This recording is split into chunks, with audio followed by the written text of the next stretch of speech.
In the United States, police officers executing a search warrant suffer injuries from an explosion in Virginia. Authorities say the blast occurred after a person fired a flare gun indoors. More details on this later in the news.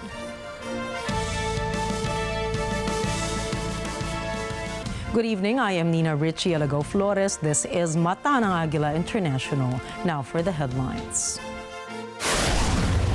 President Ferdinand Marcos Jr. catches COVID-19 for the third time. DOH assures the Filipino people that the country is free from walking pneumonia.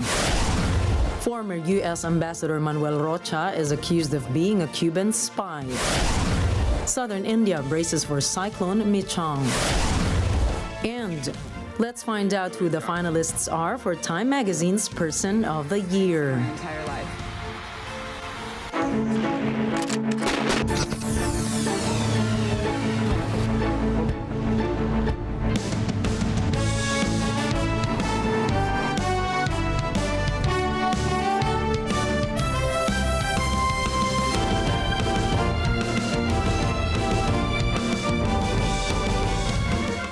President Ferdinand Marcos Jr. has tested positive once again for COVID-19. This was announced last night on the Facebook account of the Presidential Communications Office, or PCO. The president was scheduled to visit the Surigao earthquake and Marawi bombing victims today. This is likely to be postponed as he is subjected to a 5-day isolation. The president will also not be attending the National Decongestion Summit at the Diamond Hotel in Manila tomorrow. PCO, however, assured that the president is still able to perform his duties through teleconference. Meanwhile, the president urged the public to take care of one's health. This marks the third time the president caught COVID-19. The first is in March 2020, second is in July 2022.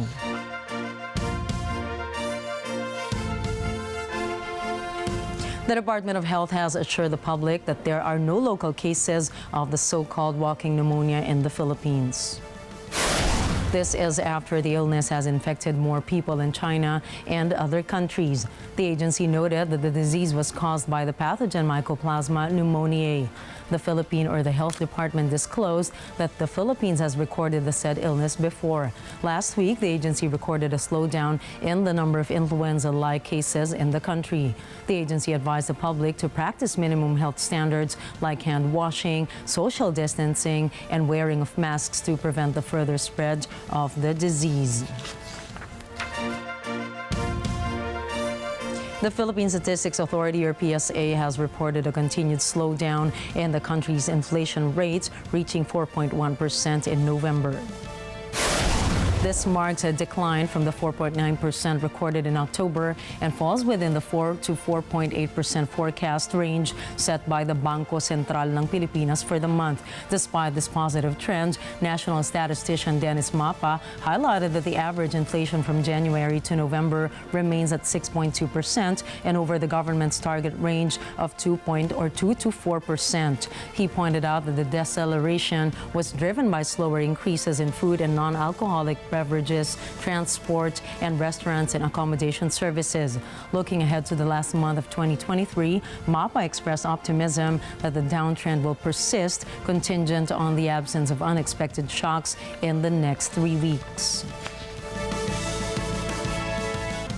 The Supreme Court has revealed that 3,812 out of 10,387 examinees, constituting 36.77%, successfully passed the 2023 bar examination. The release of the 2023 bar examination successful candidates list occurred just a few months after the exams. Taking their oath and signing the roll of attorneys in May of this year were the first batch from the 2022 bar exam. Scheduled to take their oath and sign the roll on the 22nd of December are the 2023 bar examinees, constituting the second batch. Bar Committee Chair Justice Ramon Paul Hernando had assured examinees on the first day of the bar exams that the results would be made public by December. The accelerated release was aimed at allowing successful candidates to commence their legal practice immediately after the holiday season. Secretary Teodoro Herbosa is on the brink of assuming the leadership of the Department of Health, with his nomination successfully cleared by the Committee on Appointments despite earlier controversies raised by lawmakers. Herbosa's nomination had faced a delay in September due to time constraints, with lawmakers posing numerous questions during the hearings. He was grilled on various issues, including controversial tweets such as the death by community pantry, referencing a senior citizen's death at actress Angel Oxin's community pantry in 2021, and a sexual assault joke post online. I also underwent gender sensitivity training for a day with the head herself of the Gender and Women's Studies because of this post. For the community pantry, I actually resigned as Executive Vice President of the University of the Philippines because of the response against my post. And I made a formal apology, and I continue to apologize for that statement and respect the rights of people who want to actually get food or give food to people that need in time of epidemic. He assured lawmakers that such incidents would not happen again, emphasizing that as secretary, he is mindful of the political sensitivity of his statements. I have already learned early on, as in the past few days, that any comment the Secretary of Health makes on media is already taken as policy. So I will be very careful and worried regarding these lessons I have learned in the past, Madam Chair. Meanwhile, Department of Agriculture Chief Francisco Tio Laurel Jr. has also received approval from the Committee on Appointments. The panel's recommendation for Laurel will now be presented to the Senate plenary for adoption or rejection, with the anticipated session convening this Tuesday.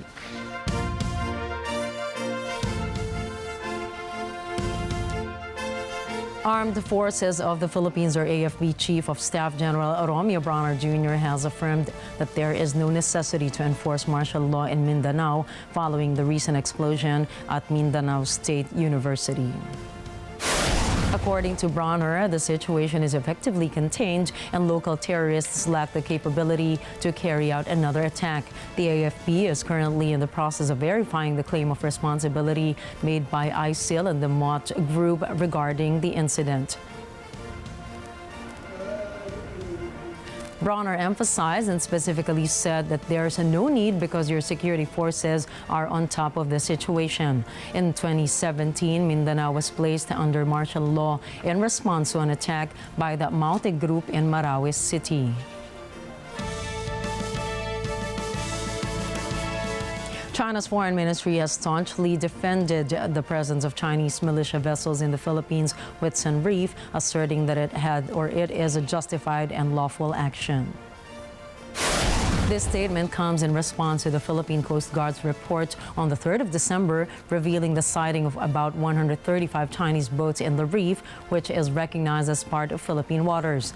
Foreign Ministry spokesperson Wang Wenbin emphasized that the Philippines lacks the authority to question the presence of the Chinese vessels in the West Philippine Sea. He argued that the reef, referred to as Neos Jiao by Beijing, is an integral part of the Chinese territory. As of now, the Department of Foreign Affairs has not provided information on whether the Philippine government has lodged a diplomatic protest against China concerning this incident. A 5.9 magnitude earthquake struck Occidental Mindoro this afternoon, with tremors felt in Tagaytay, Cavite, and various parts of Metro Manila.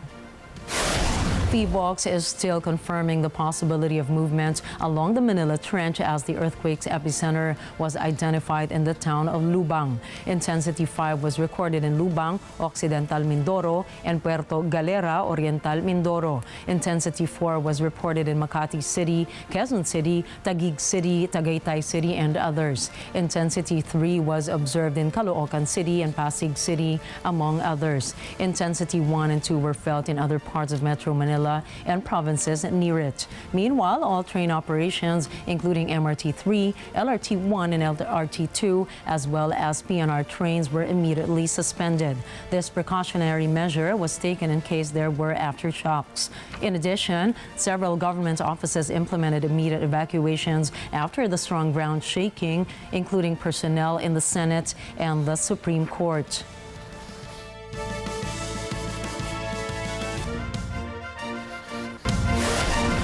Coming up, a missing cyclone aircraft has been found in the Sierra Madre Mountains.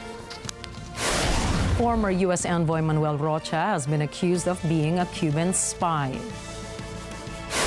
And an army drone misfire causes multiple casualties in Nigeria.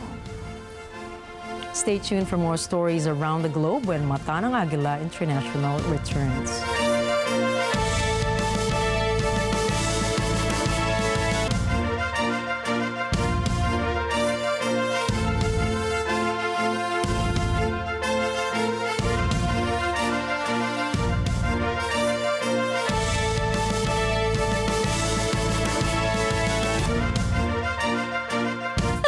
Mababasa nila sa Amerika yung libro ko.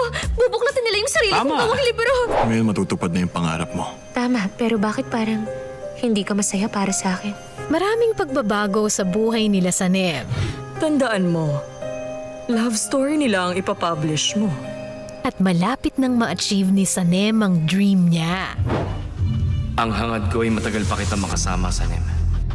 Wala siyang business partner sa Amerika. Niloloko mo si Sanem eh. Pero ang kapalit ba ay ang katapusan ng relationship nila ni Chan? Daydreamer. Monday to Friday, 7:30 p.m. Dito lang sa Net 25.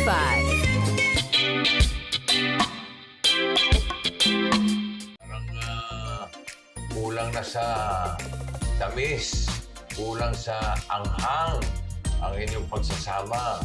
Dolce, masyado na tayong matanda sa mga dramang ganyan.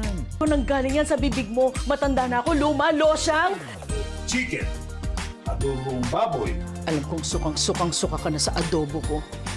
Pagkalik yung spark nila sa isa't isa. Diba? Love, Bosleng, and Tali. Tuwing linggo, alas 6 ng gabi dito lang sa Net 25.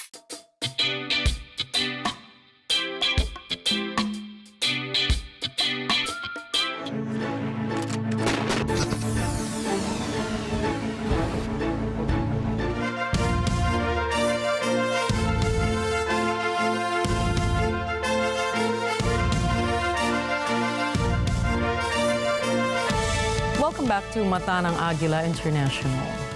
The missing cyclone aircraft has been found in the Sierra Madre Mountains.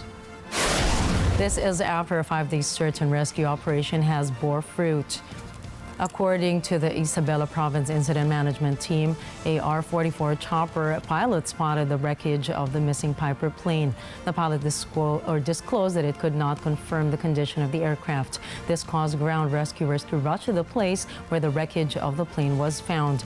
Meanwhile, the Philippine Air Force reattended the Tsokol helicopter with parajumper rescuers on the area where the aircraft was seen. The incident management team remains persistent in coming up with what steps should be taken to immediately arrive at the area and know the situation of the two on board the crashed plane.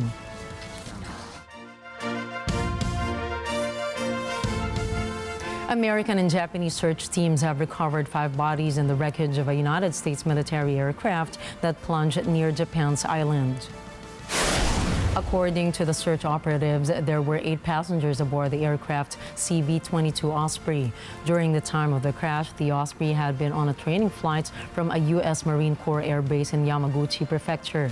The plane was headed towards a Kadena air base in Okinawa. The Osprey requested an emergency landing on Yokoshima Island before crashing offshore. North Korean leader Kim Jongun has called for efforts to tackle their country's falling birth rates. During an event in Pyongyang City, Kim said it is the duty of women to have more children to prevent a decline in birth rates. Kim also thanked mothers and highlighted their roles in strengthening national power. He said he thinks about mothers when he has a hard time dealing with state work. North Korea relies on physical labor to keep its economy afloat. The United Nations Population Fund estimates that as of 2023, the fertility rate in North Korea is at 1.8 births per woman. The figure is below the 2.1 replacement rate benchmark in developed countries. Sources say the country's declining birth rate is due to serious food shortages and natural disasters.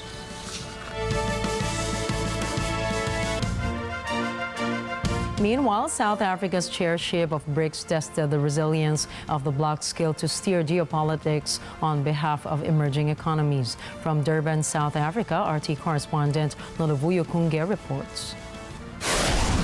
South Africa found its credentials called into question with suggestions that the country is not a rising power compared with the economic powerhouses that complete the BRICS lineup. So, in spite of it all, just how successful has South Africa been in delivering progress through its tenure in 2023? South Africa is highly satisfied in terms of the objectives and priorities we have set for our chairship. We have achieved all of that, and I think we have actually achieved much more than we expected. And as you saw, the leaders announced the expansion of BRICS with 6 new members, and I think that was a milestone in terms of BRICS cooperation. We are a much bigger family, beginning of January, when the new members will become full members of BRICS. And now as Russia takes over the BRICS presidency for 2024, both the established nations and the latest additions to the BRICS fold say they stand shoulder to shoulder with Russia and are ready to usher in a new era of cooperation.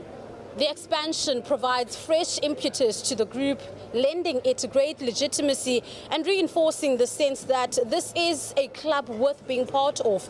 But what impact will the move have on the work of BRICS in 2024?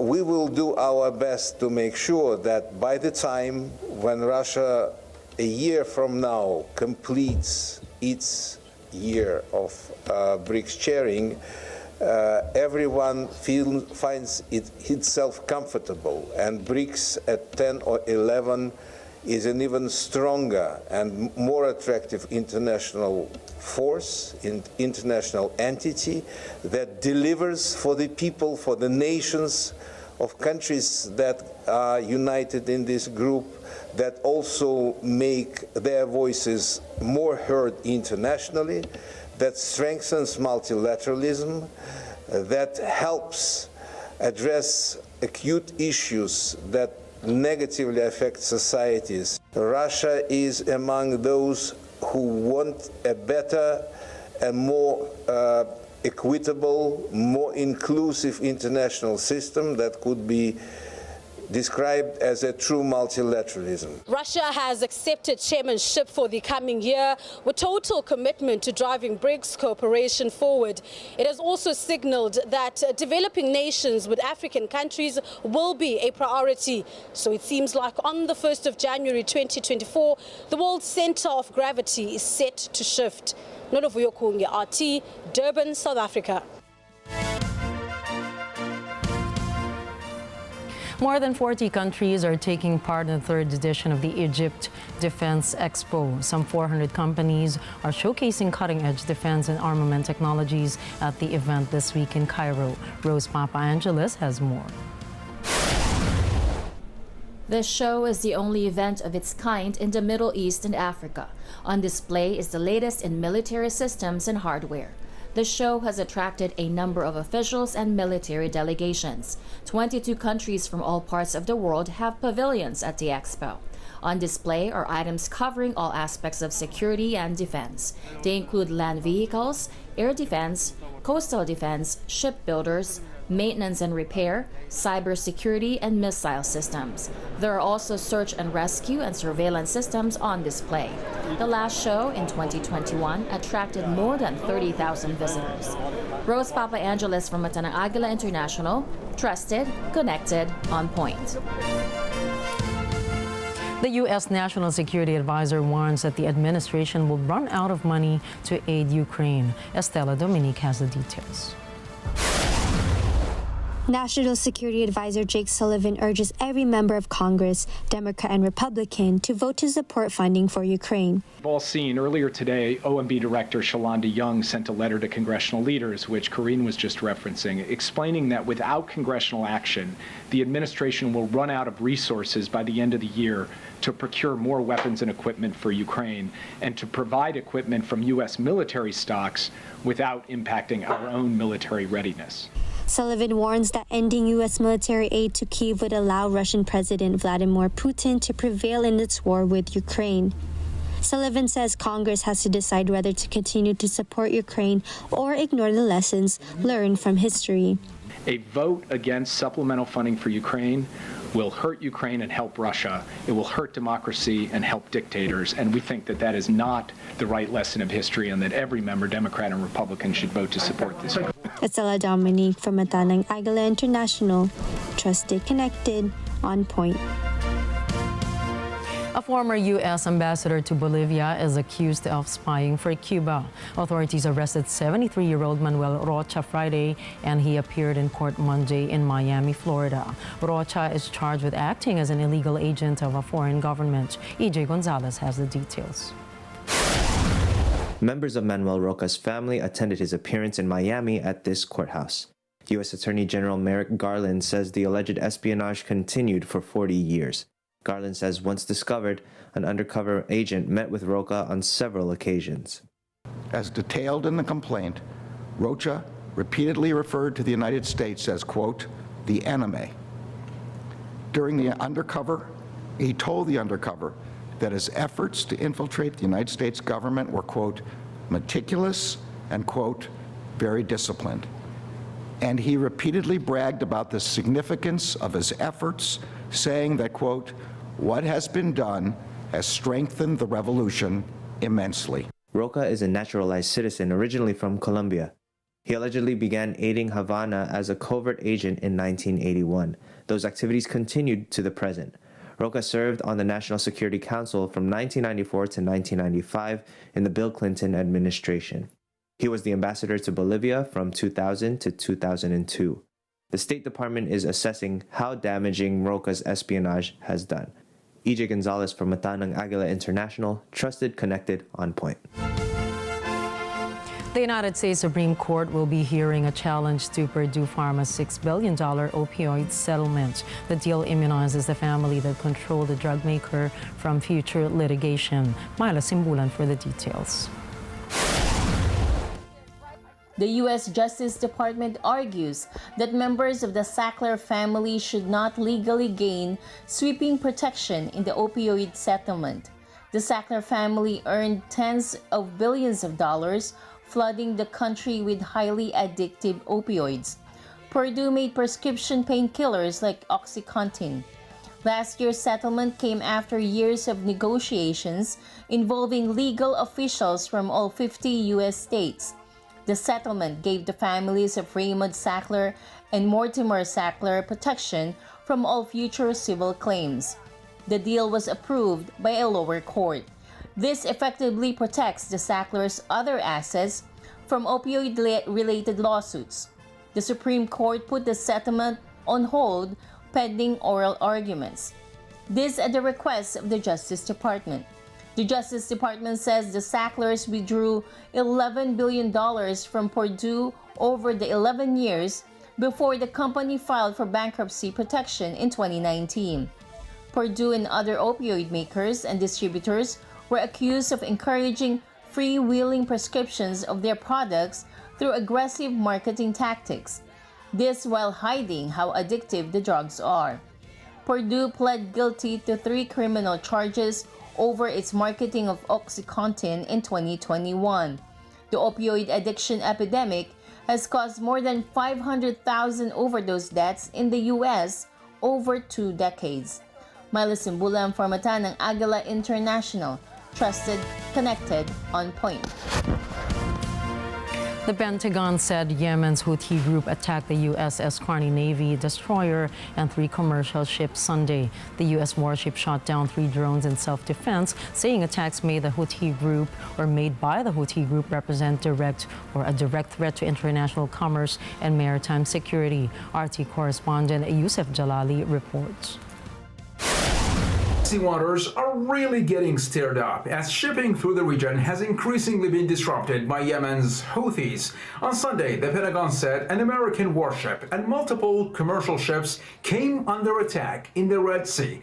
British maritime security sources also said that a bulk carrier ship had been hit by at least 2 drones while sailing in the Red Sea. Another British container ship had reportedly suffered damage from a drone attack about 63 miles northwest of the northern eastern Yemeni port of Al Hodeidah. Yemen's Houthis later claimed responsibility for attacks on 2 ships they described as being linked to Israel, but they did not admit role in targeting a U.S. Navy vessel. The repetitive maritime incidents come as the Israeli-Hamas war is snowballing into a wider regional conflagration. Earlier in November, the Houthis seized a vehicle transport ship also linked to Israel in the Red Sea off the coast of Yemen. The group still holds the vessel near the port city of Al Hodeidah. Last week, Israel said missiles landed near another U.S. warship after it assisted a vessel linked to Israel that had briefly been seized by gunmen. Over the course of the Israel-Hamas conflict, the Iran-backed Houthis have frequently issued warnings that if Israel did not stop its assaults on Gaza, they would take retaliatory actions to, quote, support their oppressed brothers in Gaza. Since then, the group has launched several drones and rockets against Israel, only turned into a serious global crisis as the Houthis control the strategic Bab el-Mandeb Strait, where to a serious global crisis as the Houthis control the strategic Bab el-Mandeb Strait, where approximately 10% of all global trade passes through its waters. Last week, the Israeli army announced the deployment of warships in the Red Sea region as part of what it called strengthening defense efforts in the area. Israel blames the Houthi measures on Iran, saying the country supports and funds and arms the groups. This is while Iran has strongly rejected the claim, saying neither the Houthis nor any other forces of the resistance axis take orders from Tehran. But with or without Iran's support, for now, the Houthis have drawn the conflict 1,400 miles away from its epicenter in Gaza. And this is nothing but a regional spillover. An army drone strike accidentally hit a village in northwestern Nigeria, killing scores of civilians celebrating a Muslim holiday. Nigeria's military uses airstrikes in its battle against so-called bandit militias in the northwest, where jihadists have been waging a 14-year conflict. Thomas Eyelikeness has the details. The village of Tudunbiri is in mourning. Whole families have been wiped out. Homes have been destroyed. Authorities are providing few details on the Sunday night tragedy. We only get this statement from local State Security Commissioner Samuel Aruwan. The Nigerian army was on a routine mission against terrorists, but unfortunately, some members of the Tudunbiri community were affected. The dead are in body bags on the street, lined up, awaiting burial. Aruwan gives no specifics on the death toll. Search and rescue efforts are still ongoing, as dozens of injured victims have been evacuated to Barrow Diko Teaching Hospital by the government. While there are no official numbers on casualties, the Associated Press reports Amnesty International's Nigerian office is saying at least 120 people died in the attack. Many of the dead are women and children. Dozens of other people suffered injuries. This isn't the first time people have died in the military's attempt to fight the bandits and jihadists. 2 years ago, 20 fishermen died after the military mistook them for militants. In January 2017, a fighter jet struck a camp housing 40,000 people displaced by jihadist violence, killing at least 112 people. And today, the survivors in Tudunbiri grieve the loss of family and friends. Thomas Eyelikeness from Atanang Agila International. Trusted, connected, on point.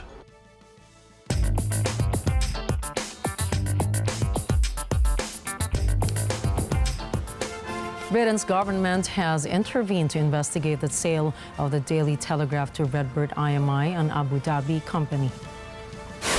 Culture Secretary Lucy Fraser said she issued a public interest intervention notice after considering the possible effect of the sale. The UK government also asked media and market competition officials whether the buyout would impact press freedom. Redbird IMI said they will cooperate fully with the government and regulator.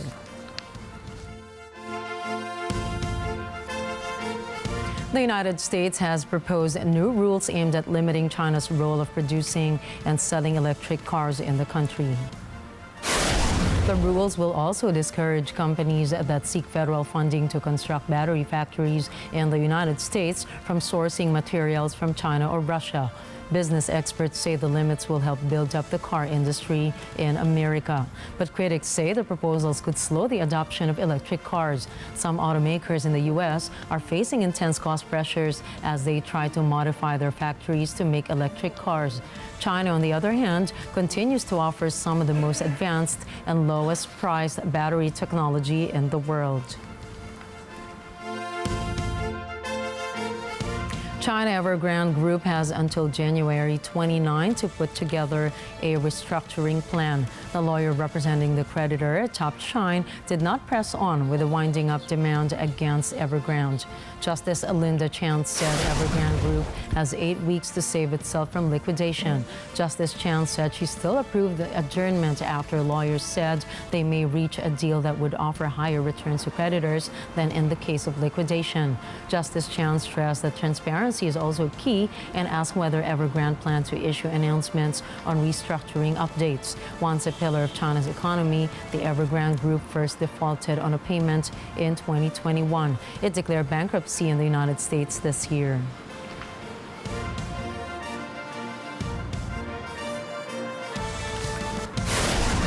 Up next, a second eruption in Indonesia's Mount Marapi climbs the death toll up to 32.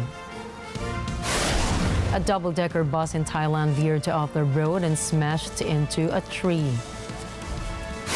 And Belgium announces an outbreak of avian flu. Please don't go away. We've got more stories from around the globe when Mata ng Agila International returns.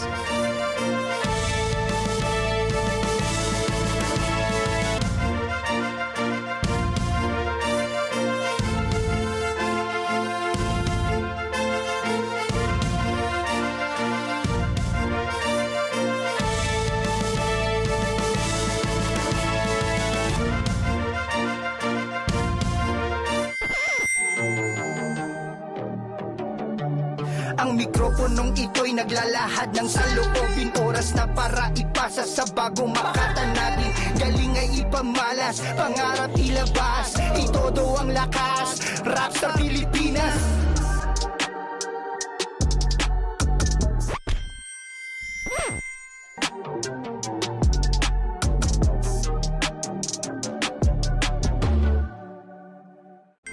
Di na masaya sa trabaho si Yunjo. Naiintindihan mo? Sa tingin ko, hindi ako nababagay dito. Napagpasyahan kong magbitiw na sa pagtuturo. Pero tama kaya ang naging desisyon niya? Habang si Jiwa naman, may job offer na nga. Pero paano ko matatanggap na magtrabaho sa isang kumpanya na hindi ko pinaghirapan? Kung ang pride nakakabusog, busog ka na.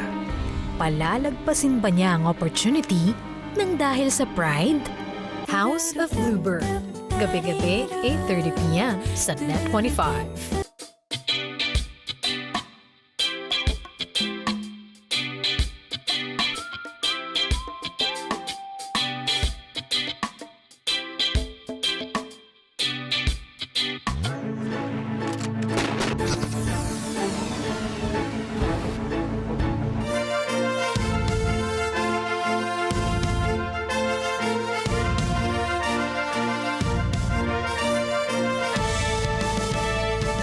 Southern India is bracing for the arrival of a powerful cyclone expected to make landfall today. Cyclone Michang is packing winds of 100 kilometers an hour with gusts of up to 110. Ralph Cornell has more details. As a prelude, heavy rain lashed the southern city of Chennai, India. The water flooded streets and submerged cars.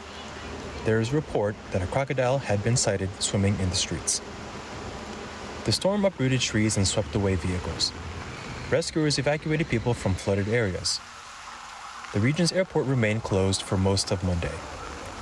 Authorities told fishermen to suspend operations and warned of major damage to thatched huts along the coast. Cyclones are a regular and deadly occurrence on coast in the northern Indian Ocean, where tens of millions of people live. Ralph Cornell from Mata ng Agila International, trusted, connected, on point. Rescuers searching the surrounding area of Indonesia's Mount Marapi Volcano found more bodies among the climbers caught by a surprise eruption 2 days ago, raising the number of confirmed and presumed dead to 23. More than 50 climbers have been rescued after the initial eruption on Sunday, with 11 others initially being confirmed dead. A second eruption sent a slew of hot ash as high as 800 meters into the air, temporarily halting search and rescue operations.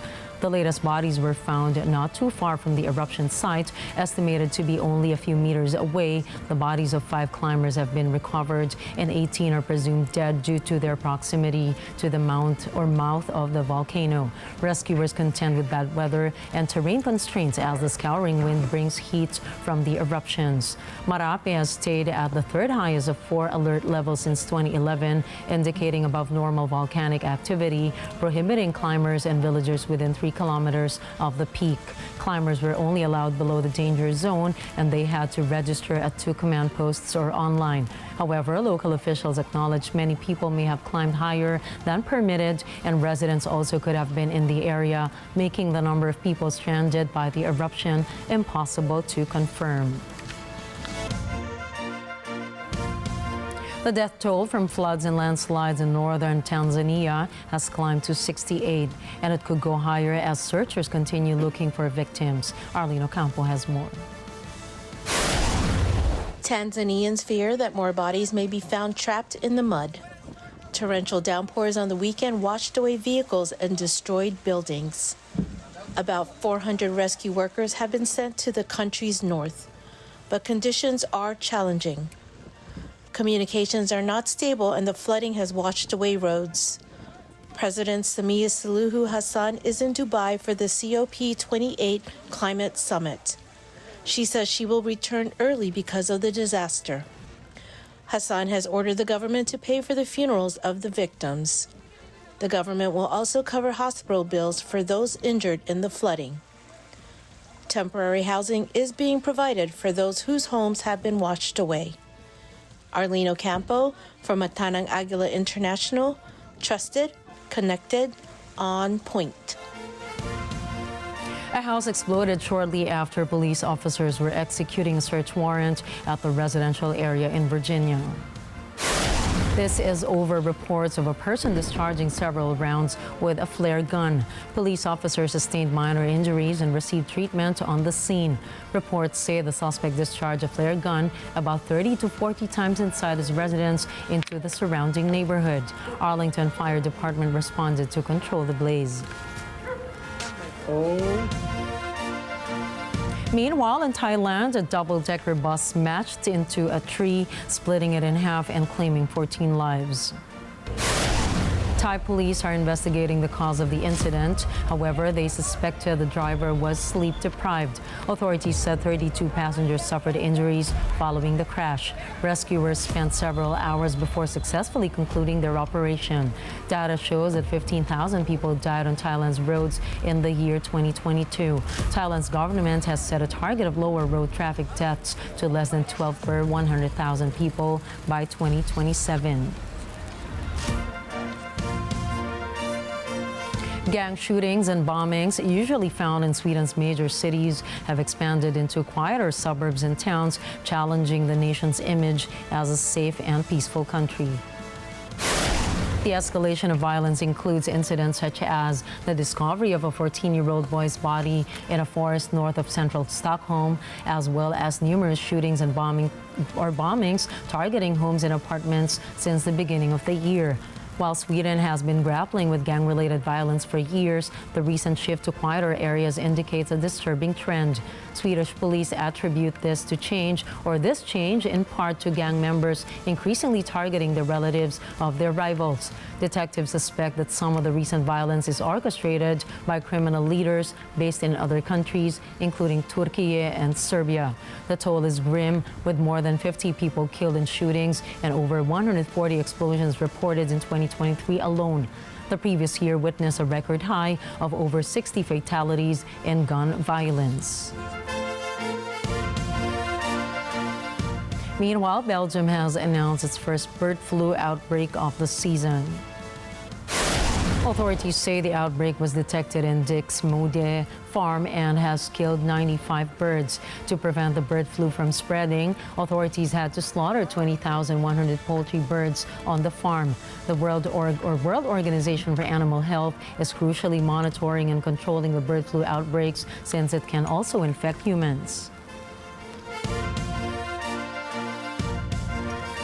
The director of Nicaragua's Miss Universe franchise has been charged by local police with running a beauty queen coup plot. Stephanie Mayo has the scoop.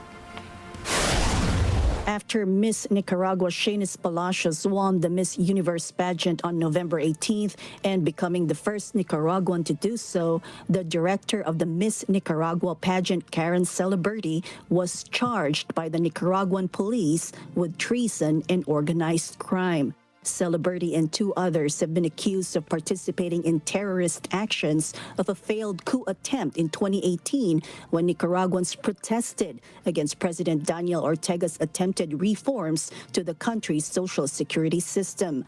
Police said Celebrity intentionally rigged beauty pageant contests so that anti-government beauty queens would win the pageants as part of a plot to overthrow the government.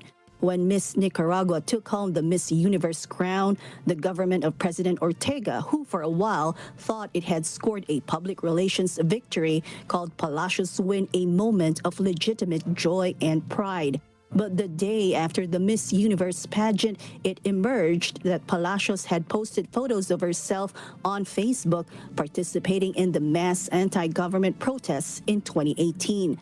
A statement by the National Police claims Celebrity participated actively on the internet and in the streets in the terrorist actions of a failed coup.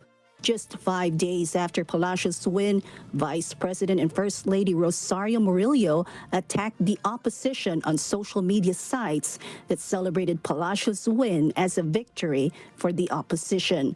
On November 23rd, Celebrity and her daughter were refused entry into Nicaragua and returned to Mexico. Stephanie Mayo for Mata ng Agila International, trusted, connected, on point. The United Kingdom has said farewell to a pair of giant pandas. The bears are being returned to China after 12 years at a zoo in the Scottish capital of Edinburgh. David Oria has the details. It was hoped that female panda Tian Tian and male panda Yang Guan would produce a cub during their stay at Edinburgh Zoo, but the bears never succeeded in conceiving. Handlers transported the pandas to the airport in metal crates. They then loaded them into a cargo plane with a pallet of bamboo ahead of their flight back to China. They will spend their time in quarantine on arrival in China before being rehomed at a sanctuary in Chengdu, the capital of Sichuan province in southwestern China. The pandas arrived in Edinburgh Zoo on December 2011 as part of a 10-year agreement with China. During their stay in Edinburgh, the popular pair even had a tartan created in their honor. It is black, white, and gray, representing their fur, and red to symbolize China. There are no other pandas in the UK. David Oria from Mata ng Agila International. Trusted, connected, on point. Coming right up, notable names famed or infamous are among the top contenders for Times Person of the Year. The NBA in-season tournament is making the mid-season more interesting.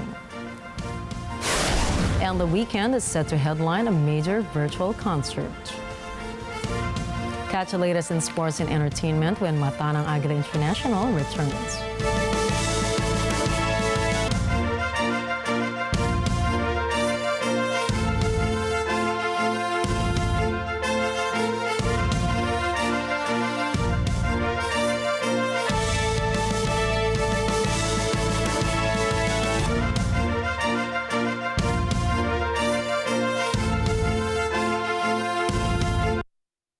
Kwentuhang makaka-relate kay you. Menopause. Yes. Meron ka bang nararamdaman ng mga signs ng menopause? Menopause really happens. In my case, I had a condition called endometriosis. Oh. Miss Corina, ganda po ng hair nyo. Ano pong shampoo nyo? Mapa-senior man kay you. My apos are here. They're here with me and they give me such joy. And so, kung hindi ako magtatrabaho, how could I spoil them? O Gen Z? Nar is actually an accent from Australia. So like when you say no, you don't say no. They say nar. Bida kayo dito. Shumai! Let's just always choose to be kind. Kaya ugaliin ang tumutok kung saan masaya at maganda ang simula ng araw. 10 a.m. to 12, Lunes hanggang Biyernes, kada umaga.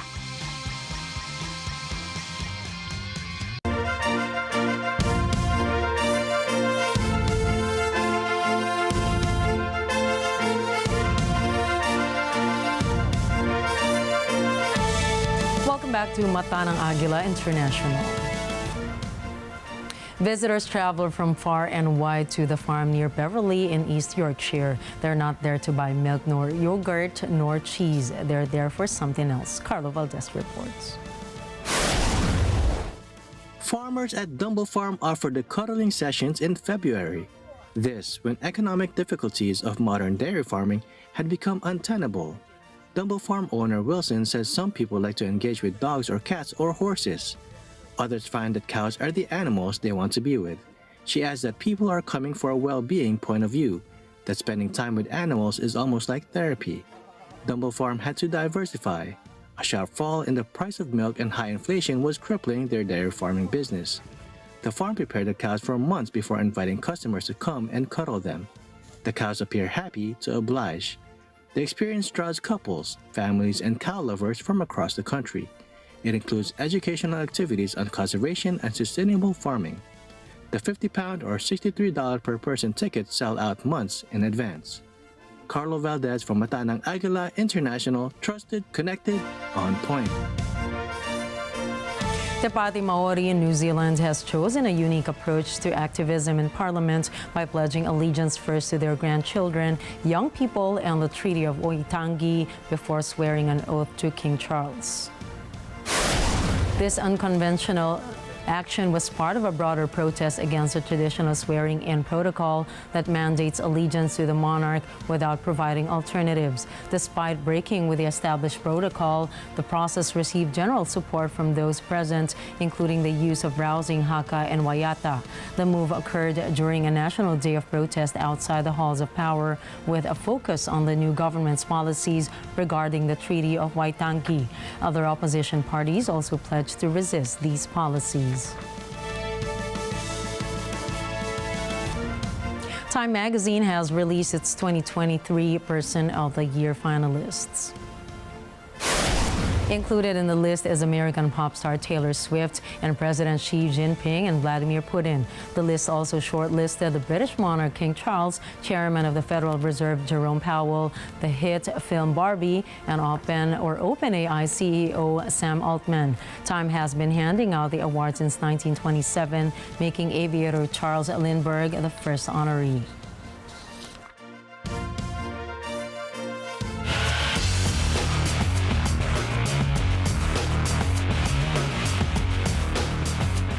Love it or hate it, you can't deny that the NBA in-season tournament has made ID season games more interesting for teams and fans alike. Vin Pasqua has the score.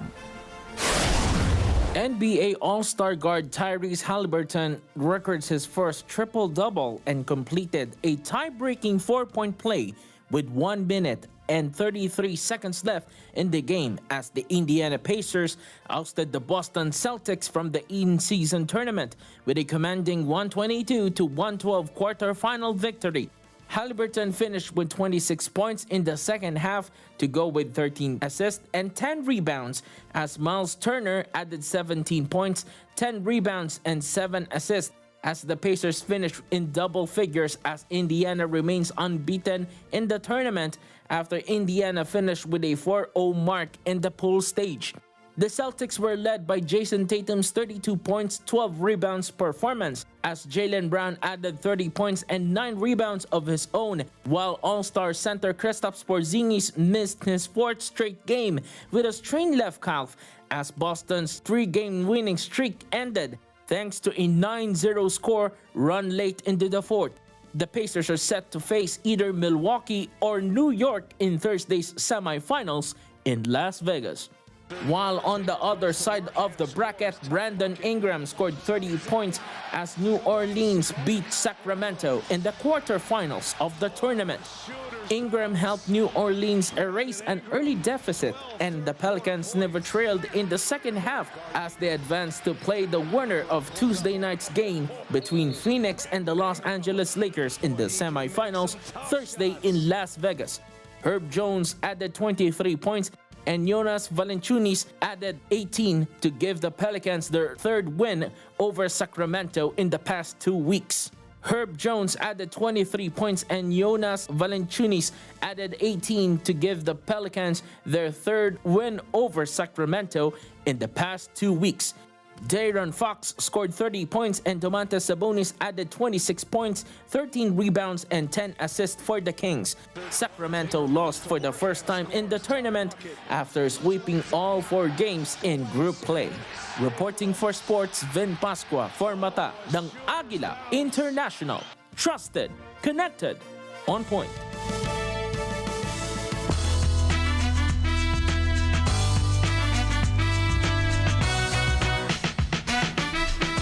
Epic Games confirmed that The Weeknd will be the first artist to be part of the Fortnite festival. Fortnite Festival is a rhythm game where players play hit songs from popular artists, and Epic Games just confirmed that the Grammy winner The Weeknd will be the first artist to be part of the Fortnite Festival event. Fortnite Chapter 5 Season 1 officially released Sunday, December 3, and arrived with a bunch of new features like new items, weapons, vehicles, and of course, its most popular game mode, the Fortnite Festival mode, which is very similar to the Guitar Hero or Rock Band saga and featured songs from renowned artists. Fortnite's new crossover series with major artists kicks off with a collaboration with The Weeknd and will arrive at Fortnite's Coachella Valley on December 9, with the exact time yet to be announced. Fortnite's The Weeknd show is free to watch through the game.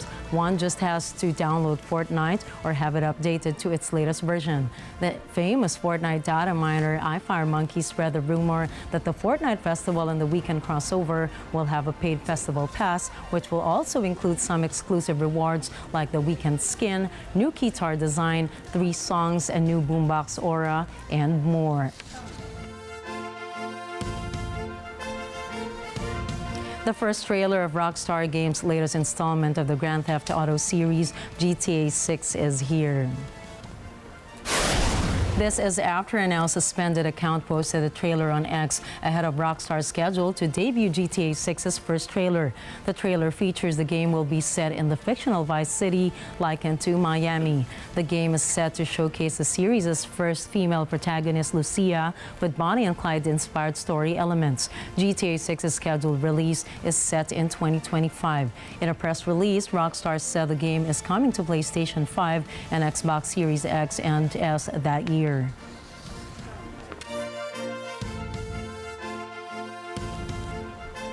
And to send you off today, here's a quote from sports icon and NBA All-Star Kobe Bryant.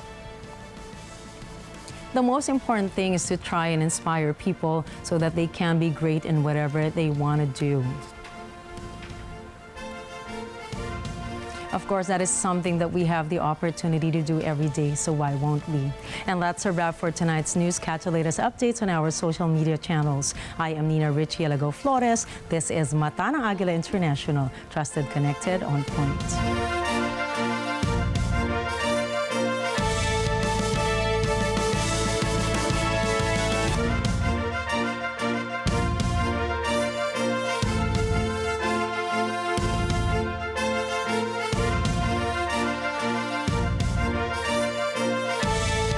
Thank you for choosing Mata ng Agila International as your trusted news source, keeping you connected to the world and on point with stories from around the globe. Follow, like, and subscribe to @Net25 TV.